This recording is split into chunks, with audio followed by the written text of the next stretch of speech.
أفلا يتدبرون القرآن الرجيم. بسم الله الرحمن الرحيم. إن المنافقين يخادعون الله وهو خادعهم وإذا قاموا إلى الصلاة قاموا كسالى يراءون الناس ولا يذكرون الله إلا قليلا مذبذبين بين ذلك لا إله هؤلاء ولا إله هؤلاء ومن يضلل الله فلن تجد له سبيلا. يا أيها الذين آمنوا لا تتخذوا الكافرين أولياء من دون المؤمنين أتريدون أن تجعلوا لله عليكم سلطانا مبينا. الحمد لله والصلاة والسلام على رسول الله وبعد. ان بے شک المنافقین منافق لوگ یخادعون دھوکہ دیتے ہیں اللہ اللہ کو. واو جو یہ حالیہ ہے، واو کی قسمیں مختلف. واو عطف کے لیے ہوتا ہے کہ وہی بیان آگے جا رہا ہے، اینڈ وہ انگریزی میں ہوتا ہے اور اردو میں ہوتا ہے. واو قسم کے لیے ہوتی ہے، اور واو حالت کے بیان کرنے کے لیے بھی جو آگے جملہ آ رہا ہے واو کے بعد وہ حالیہ ہوتا ہے. اس لیے واو کا معنی یہاں پہ حالانکہ آ جائے گا اردو میں. حالانکہ ہوا اللہ، یعنی خادع اسم فاعل ہے، خادع سے دھوکہ. خادع دھوکہ دیتا ہے، دھوکہ دینے والا. ہم ان کو، حالانکہ وہ دھوکہ دینے والا ہے ان کو. وَإِذَا اور جب، یہ عطف کا ہے. قاموا فعل ماضی ہے، واو جمع کے لیے ہے، کھڑے ہوتے ہیں. اِلَى طرف الصلاة نماز کی. قاموا کھڑے ہوتے ہیں، کسالا سستی کے ساتھ. کسل اردو میں بھی کہتے ہیں سستی. کسالا سست. یراؤون دکھاوا کرتے ہیں. رآ دیکھنا ہوتا ہے، رآ دیکھنا، ارا کسی دوسرے کو دکھانا، تو اسی سے فعل مضارع ہے. یراؤون دکھلاوا کرتے ہیں، دکھاوا کرتے ہیں. الناس لوگوں کو. ولا اور نہیں. یذکرون فعل مضارع جمع کا صیغہ واو نون کے ساتھ. اور نہیں یاد کرتے اور نہیں ذکر کرتے اللہ اللہ کا. الا حرف استثناء کہتے ہیں اس کو، مگر قلیلا تھوڑا سا. مذبذبین مذبذبین مترددین تذبذب کا شکار ہیں. اردو میں یہ لفظ استعمال ہم کرتے ہیں تذبذب، اسی سے یہ مذبذبین ہے. مضطربین اس طرح حیرانگی کی طرف مذبذب یہ ہوتا ہے کہ جس کو سمجھ نہ آ رہی ہو کہ میں ادھر جاؤں گی ادھر جاؤں، یہ کروں گے وہ کروں، تذبذب کا شکار کوئی فیصلہ نہیں کر پاتا. مذبذبین بین، درمیان، ذالک اس کے، مذبذبین بین ذالک اس کے درمیان حیرانگی، اضطراب اور تذبذب کا شکار ہے. لا الہ اولائی، لا نہ ہی، الہ طرف، ہاؤلائی ان کے، نہ ہی ان کی طرف ہے، ولا الہ ہاؤلائی اور نہ ان کی طرف ہے. نہ دونوں معنی ہو سکتے ہیں. پہلا الہ ہاؤلائی نہ مومنوں کی طرف ہے، ولا الہ ہاؤلائی اور نہ ہی کافروں کی طرف ہے، نہ ان کی طرف نہ ان کی طرف، تذبذب درمیان میں اٹکے ہوئے.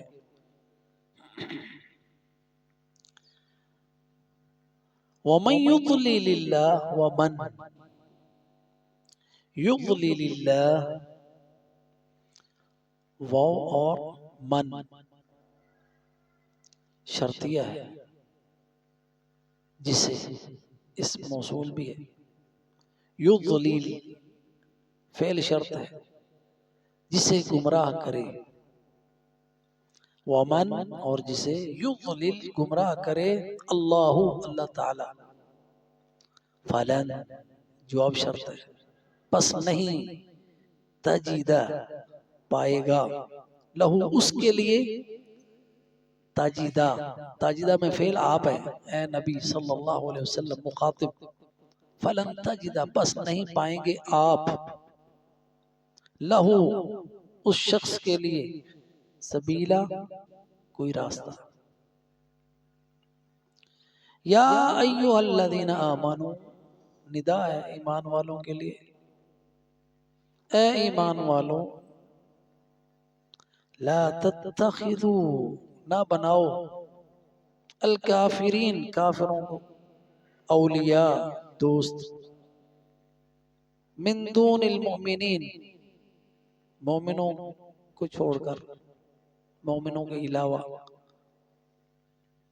اتریدون آ کا معنی کیا، تریدون تم چاہتے ہو، فعل مضارع ہے مخاطب کا، انتم تریدون کیا تم چاہتے ہو، ان کہ تجعلو تم بنا لو، للہ اللہ کے لیے، علیکم ان پر، سلطانا مبینا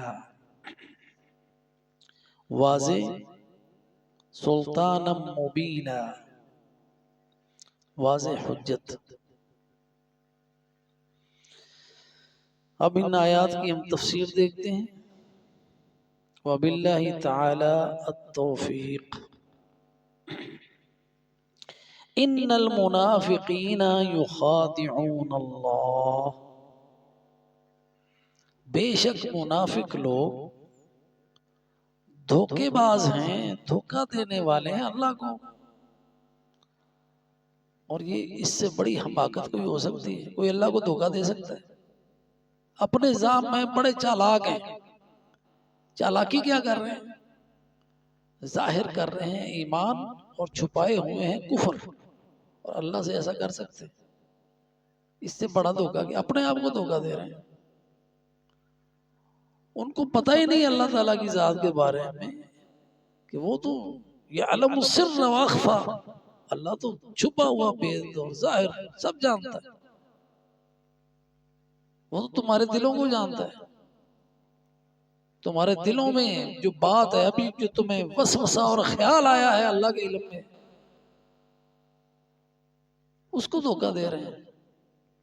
یہ منافق ایمان نہیں ہے نا، حماقت کی انتہا ہے، بے وقوف ہے. ان المنافقین یخادعون اللہ، اللہ کو دھوکہ دیتے ہیں ایمان ظاہر کر کے، کفر چھپا کے. مومنوں کے ساتھ شامل ہو گئے کہ ہم ان کے ساتھ ہیں. وَهُوَ حالانکہ، حالت یہ ہے، اصل بات کیا ہے، وَهُوَ خَادِعٌ کیونکہ ان کو ان کی اس جرم کی سزا اللہ دے رہا ہے. جیسا جرم ہوتا ہے ویسی سزا ہوتا ہے. اللہ کو دھوکہ دیتے ہیں، اللہ ان کو دھوکہ دیتا ہے. اللہ ان کو دھوکہ دیتا ہے.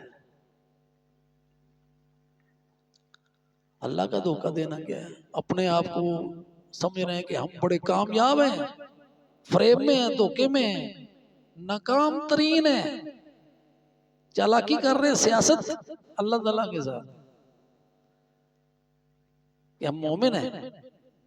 ہمیں اللہ سبحانہ و تعالیٰ کو فریب دے لیں گے اور اللہ ان کو فریب دیتا ہے. اور اس کا ذکر قرآن میں آیا ہے. یوم یقول المنافقون والمنافقات للذین آمنوا انظرونا نقتبس من نورکم قیل ارجعوا وراءکم فالتمسوا نورا فضرب بینہم بسور له باب باطنه فی الرحمة وظاہره من قبل العذاب ينادونهم ألم نكن معكم قالوا بلى ولكنكم فتنتم أنفسكم فتربصتم وارتبتم وغرتكم الحياة الدنيا.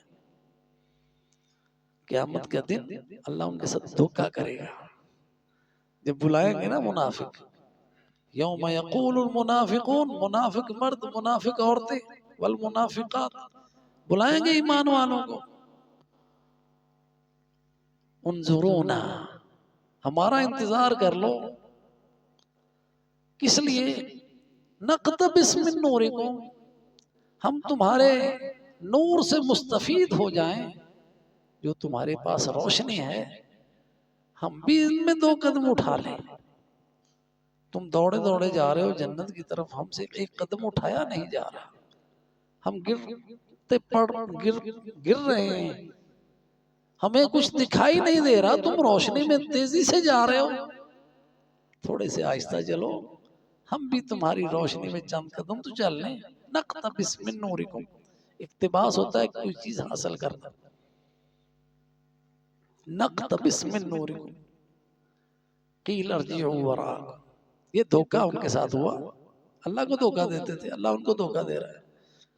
قیل کہا جائے گا، کہنے والے اللہ کے حکم سے فرشتے کہیں گے، ان کو آواز آئے گی، ارجعوا وراءکم، جاؤ پیچھے، وہاں سے نور ملتا لے آؤ. قیل ارجعوا، واپس پلٹو، وراءکم، اپنے پیچھے، فالتمسوا نورا، وہاں سے نور لے آؤ. جو ہی واپس پلٹیں گے، ضرب بینہم بسور، ان کے درمیان دیوار کھڑی کر دی جائے گی. باطنہ فیہ الرحمہ وظاہرہ من قبلہ العذاب، باطنہ فیہ الرحمہ وظاہرہ من قبلہ العذاب. جیسے وہ ایمان ظاہر کرتے تھے اور کفر چھپاتے تھے، اسی طرح ان کے ساتھ ہو جائے گا. دیکھنے میں وہ سمجھیں گے کہ ادھر بڑی نعمتیں ہیں، حقیقت میں عذاب ہوگا. باطنہ فیہ الرحمہ وظاہرہ من قبلہ العذاب، باطنہ فیہ الرحمہ. جو ایک اس کا معنی یہ کہ مومنوں کی سائیڈ جو دیوار ہے وہ مومنوں اور منافقین کے درمیان کھڑی ہو گئی نا. اب اس دیوار کے وہ جانب جو مومنوں کی طرف ہے وہاں پہ رحمتیں ہی رحمتیں، اور جو ان کی طرف ہے اس اللہ کی طرف سے ان پر عذاب ہی عذاب. یہ دھوکے کا انجام ہے. جیسا عمل تھا ان کا ویسی سزا ہے. دنیا میں بھی اللہ ان کو ہدایت نہیں دیتا. ان المنافقین یخادعون اللہ وہو خادعوہم، اگر وہ اسی منافقت پر رہے تو اللہ ان کو دھوکہ دیتا ہے. وہو خادعوہم، اور ان کی نشانیاں کیا ہیں؟ اللہ تعالیٰ نے نشانیاں بھی بتا دی تاکہ جو ایمان والے ہیں نا ان سے بچ جائیں، ان کے دلوں سے نفاق دور ہو جائے. بیماری ہے، اللہ تعالیٰ ان کو شفا دے دے. یہ قرآن شفا ہے دلوں کی، شفاء لما فی الصدور. اور منافقت جو ہے دل کی بیماری ہے بہت بڑی، اس کو دور کرنے کے لیے اللہ نے اس کی علامتیں بتا دی. بیماریوں کی علامتیں ہوتی ہیں. علامت کیا ہے ان کے نفاق کی؟ وَإِذَا قَامُوا إِلَى الصَّلَاةِ، وَإِذَا اور جب یعنی کدی پڑھ لی کدی نہ پڑھ لی، ایذا کے اندر یہ مفہوم موجود ہے۔ وَإِذَا قَامُوا، جب کبھی نماز پڑھی، باقاعدگی تو ہوتی نہیں ہے، کیونکہ نبی صلی اللہ علیہ وسلم کا فرمان ہے کہ دو نمازیں جو ہے نا منافقین کے اوپر بڑی باری ہیں، ہاں جی، عشاء اور فجر کی۔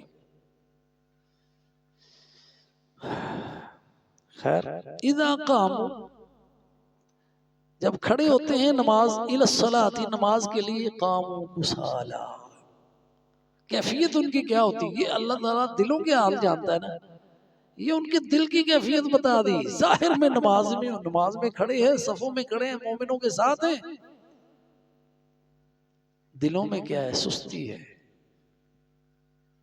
کیونکہ دل سے نہیں کھڑے ہوئے۔ جب انسان کی اپنی رغبت نہ ہو کسی کام میں، وہ نہ چاہتے ہوئے کوئی کام کر رہا ہو نا، تو اس میں پھر سستی ہوتی ہے،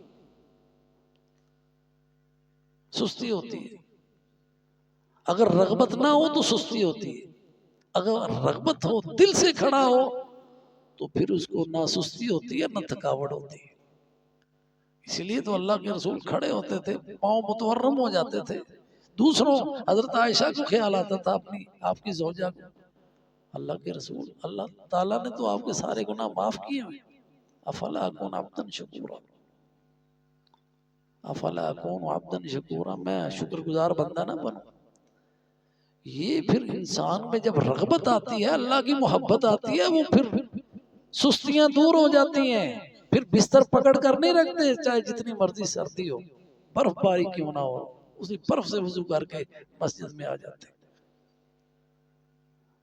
تو یہ منافقت ہے، کیونکہ ایمان کی کمزوری ہے یہ کہ انسان سستی کرے نماز میں، یہ علامت ہے منافقت کی، منافقوں کی۔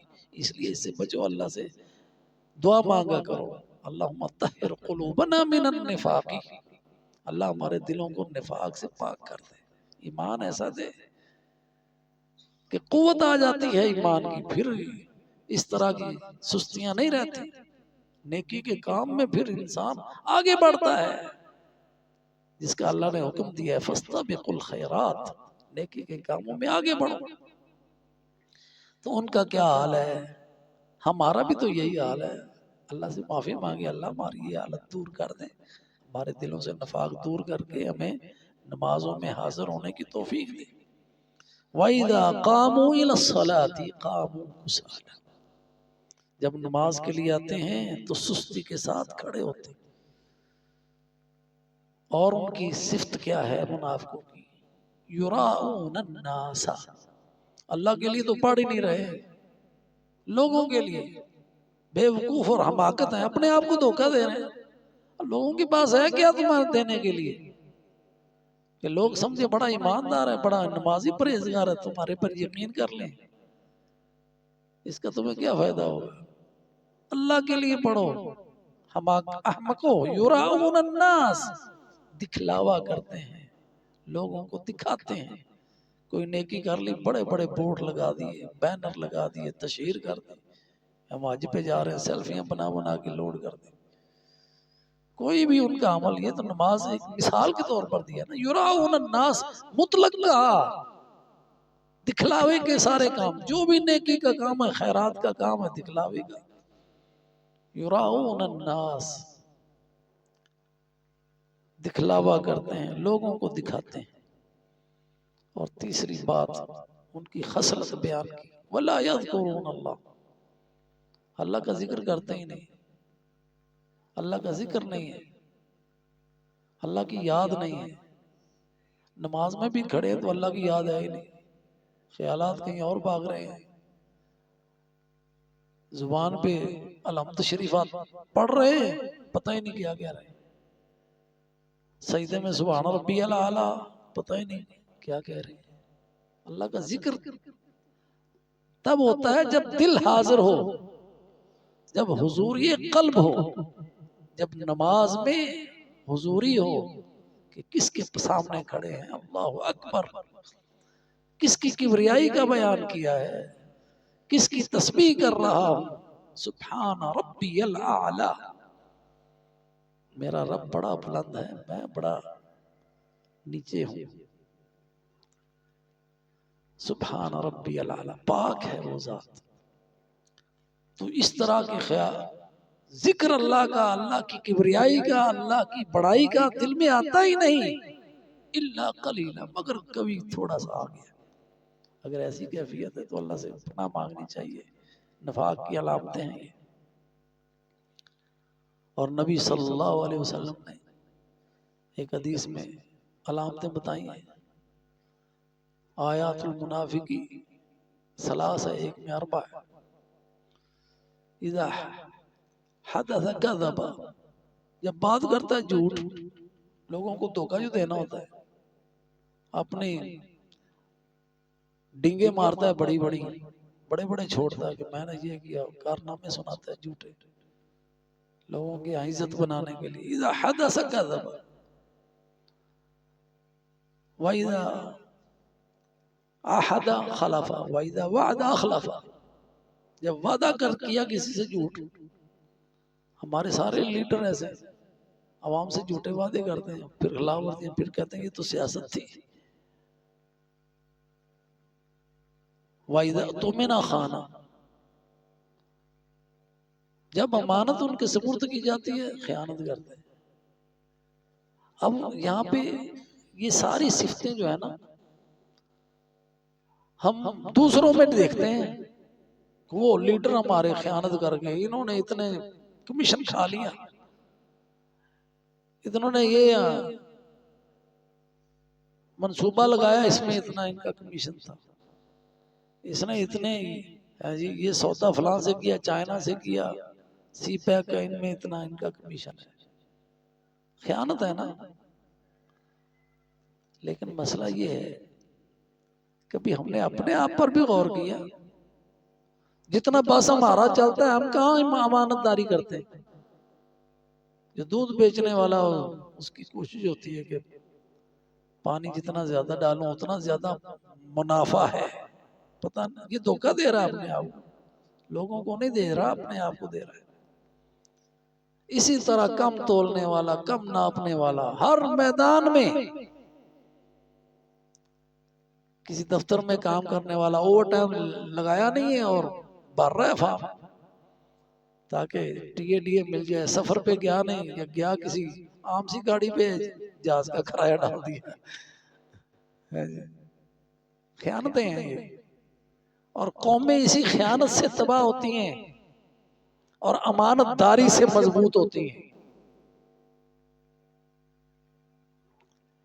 نبی صلی اللہ علیہ وسلم نے اپنے ایک صحابی کو بھیجا یہودیوں کے پاس، خیبر کے یہودیوں سے جزیہ لینے کے لیے. غالباً عبداللہ ابن رواحہ تھے. یہودیوں کی، وہ خود بھی مال کے بھوکے بخیل ترین قوم، مال سے محبت کرنے والی، تو انہوں نے ورگلانا چاہا رشوت دے کر، جو ہمارا حساب کتاب بنتا ہے نا ذرا ہاتھ اولا رکھا جاتے ہیں تو ہدیہ ساڈے والوں لے جائے، گفٹ. عبداللہ ابن رواحہ کہتے ہیں اللہ کی قسم سب سے زیادہ بغض مجھے یہودیوں سے ہے، تم سے، لیکن اس بغض کی بنا پر میں جزیہ زیادہ لکھ دوں کبھی نہیں ہو سکتا.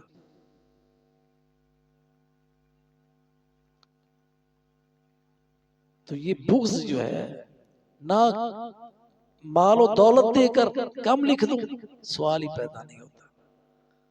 یہودیوں نے جب یہ بات سنی تو کہنے لگے، حق تو جانتے تھے نا وہ بھی کہ زمین و آسمان اسی امانت داری اور عدل پر قائم ہے. کوئی بھی نظام جو ہے نا عدل پر رہتا ہے، جب اس میں ظلم آتا ہے تو پھر وہ مٹ جاتا ہے.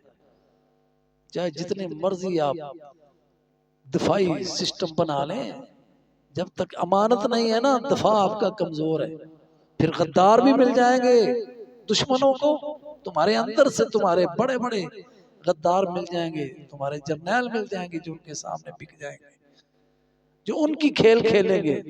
تمہارے دفاع کی بجائے تمہارے اوپر وار کریں گے، ایسی پالیسیاں بنائیں گے جو تمہارے لیے نقصان دہ ہوں گی، ان کے لیے فائدہ مند ہوگی، تمہارے دشمنوں کے لیے۔ تو یہ منافقت ہے۔ اور قرآن میں جو ابھی ہم آیت کی طرف آئے ہیں، مذبذبین، یہ ان کی ایک اور صفت آ گئی منافقت، تذبذب کا شکار ہے۔ جب انسان ہدایت پہ نہ ہو نا، ایمان پہ نہ ہو، پھر وہ شک میں رہتا ہے، اس کو سمجھ نہیں آتی میں کروں کیا۔ اس کا حال اس بکری کی طرح ہوتا ہے۔ یہ مثال نبی صلی اللہ علیہ وسلم نے دی، جس کے سامنے دو ریوڑ جا رہے ہیں، وہ پیچھے رہ گئی، اب اس کو سمجھ نہیں آتی کہ میں اس کے ساتھ جاؤں کہ اس کے ساتھ جاؤں۔ یہ منافق کی حال ہے، تذبذب کا شکار ہے۔ نہ ایمان والوں کے ساتھ پکے مومن، نہ کافروں کے ساتھ ظاہری کافر۔ وہ ظاہری طور پر مومن بنتا ہے، اندر سے کافر ہوتا ہے۔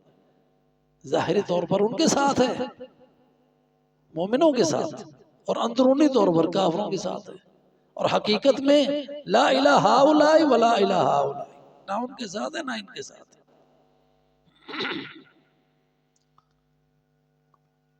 تو اب ایسی شخص کو وَمَن يُضْلِلِ اللَّهُ، جس کو اللہ گمراہ کر دے، اب ان کی یہ جو روش ہے، اس کی نحوست ان کے اوپر یہ ہے کہ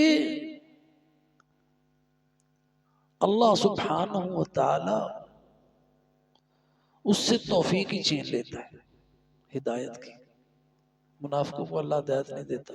اس طرح کے منافق کو وَمَن يُضْلِلِ اللَّهُ، جس کو اللہ گمراہ کر دے، یعنی جس کو توفیق ہی نہ دے، جس کو اللہ اس طرح ذلیل کر دے، فَلَن تَجِدَ لَهُ سَبِيلًا، اس کے لیے کوئی آپ حق کا راستہ جو حق کی طرف لے جا سکے نہیں پائیں گے۔ اس کے لیے آپ حق کی بات کریں گے، اس کو الٹ ہی نظر آئے گی۔ تو جب انسان کے دل الٹے ہو جاتے ہیں نا، منافقت سے بھر جاتے ہیں، روشنی نہیں رہتی، کالے سیاہ ہو جاتے ہیں، پھر سب کچھ الٹا نظر آتا ہے۔ راہ راست پر، حق پر چلنے والا اس کو بیوقوف نظر آتا ہے، اور مکار فریبی اس کو اچھا لگتا ہے، بڑا چالاک ہے، بڑا اچھا ہے، اس کو اپنا لیڈر بنا لیتے ہیں۔ ہم یہی کر رہے ہیں، جتنا دھوکے باز، وعدہ خلاف، سبز باغ دکھائے وہ ہمارا لیڈر، جتنا خیانت کرنے والا ہے ہمارے معاملات کی، مال کی، یا جو بھی اثاثہ جات ہیں ہمارے سب کی، اتنا ہی بڑا ہمارا لیڈر۔ تو ایسے شخص کو اللہ ہدایت نہیں دیتا، کوئی بھی ہو۔ وَمَن يُضْلِلْ، جسے بھی اللہ گمراہ کر دے، فَلَن تَجِدَ لَهُ سَبِيلًا۔ اب اگلی آیت انشاءاللہ ہم کل پڑھیں گے۔ اللہ سبحانہ و تعالیٰ سے دعا ہے اللہ ہمارے دلوں کو نفاق سے پاک کر دے، ہمیں پکے سچے مومن بننے کی توفیق عطا فرمائے، آمین۔ وآخر دعوانا ان الحمدللہ رب العالمین۔